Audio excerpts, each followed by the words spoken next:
जड़ावाला में अमन कायम हो चुका है। आज इतवार के दिन जड़ावाला की तमाम चर्चेस पे इबादत की गई हैं। पुलिस की सिक्योरिटी और ड्यूटी मौजूद है। 360 से ज़्यादा नफूस इन चर्चेस की सिक्योरिटी पर लगाए गए हैं।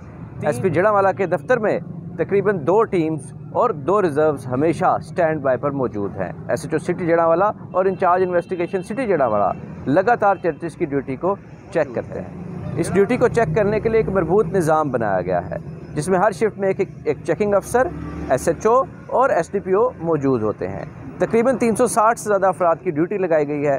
किसी भी नाखुशगवार वाक़े से निपटने के लिए जड़ावाला में स्मार्ट सिटी कंट्रोल रूम कायम कर दिया गया है, जो फ़ाल है और 24 घंटे उस पर ऑपरेटर्स तमाम सिक्योरिटी की निगरानी कर रहे हैं। उसमें तकरीबन 50 से ज़्यादा कैमरे हैं जो जड़ावाला शहर को कवर करते हैं, और उन कैमरों की मदद से, कंट्रोल की मदद से, वायरलेस की मदद से लगातार सिक्योरिटी की मॉनिटरिंग हो रही है। जड़ावाला अमन के रास्ते पर गामजन है और हमें उम्मीद है कि जल्द जड़ावाला में तमाम मामलात खुश उसलूबी से हल हो जाए।